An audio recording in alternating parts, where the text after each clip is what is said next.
Hello, my name's Jason. Welcome to the channel. This sermon idea is for the book of Judges, chapter 6, 11 through 16. You can set this sermon up by giving a brief overview of Judges. So there's a pattern set, right? The Israelites, or God's people, they would have peace, then they would blow it, and then they would fall into hard times, and they would cry out to God, and God would raise up a leader in this book called a judge, and the judge would bring deliverance with God's help, and then there would be peace, but then the cycle would start over. But the important thing to know about this is that it's not a circle. It's actually a downward spiral, because every time they came back around to peace, it just kind of got worse. Like you see it with the judges that God raised up. It starts off, they're really good. Then in the middle, they're so-so. And then it just ends very poorly, where they've totally forgotten the nature and the character of God.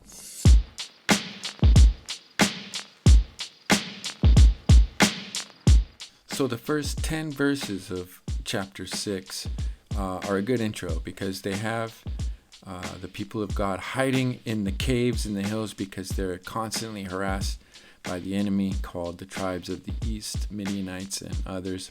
And what they would do is that they would wait for Israel to plant all their crops, and right when it was time to harvest, they would just come in and plunder and steal everything. This was just never ending. The Israelites are tired of it. They're crying out to God. And that's where we meet Gideon. Gideon is introduced to us, where he is threshing wheat in a wine press. And this is very significant.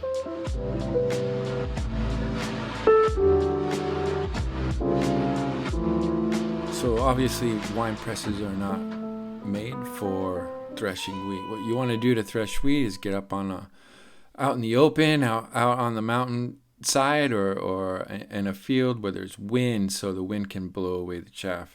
In a wine press, it's basically a hole in the ground. There'd be no wind. It would be very difficult. It's a terrible idea, and he's doing it because he's afraid. He's afraid that they're going to come steal from him again. And honestly, like, the Bible is showing us that this is not who we would choose to be the deliverer. This is not someone that is ready for battle. He is a farmer, and not only is he a farmer, but he's so afraid that he can't even farm right anymore. Fear has totally taken over his life. It's basically a coward. That's what the text is telling us. But God shows up, and he does something amazing.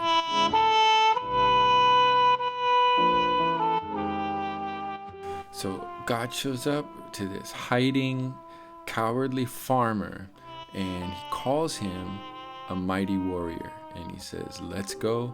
You're going to deliver my people. I am commissioning you."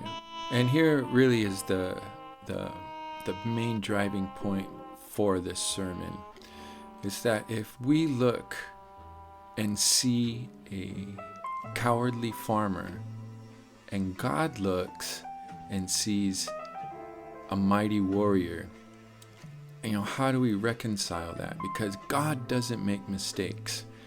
So the only possibility is that God sees something we don't. He even sees something that Gideon can't see.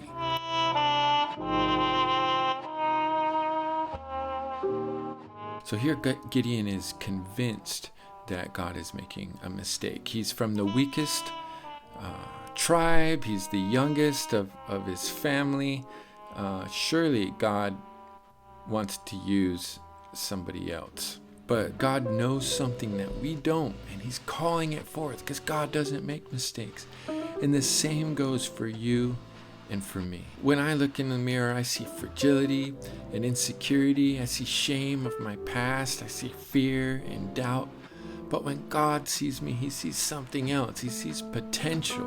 And when God invites me to partner with him, I can preach, I can share my faith, I can make disciples, I can do all things He's calling me to do, because it's not about me, it's about who's with me.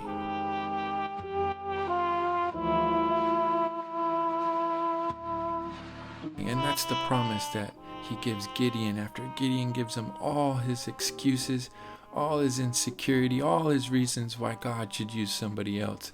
God gives him a promise. So encourage your congregation to listen for God. Who is God calling them to be? And remember, God doesn't make mistakes. And that'll preach.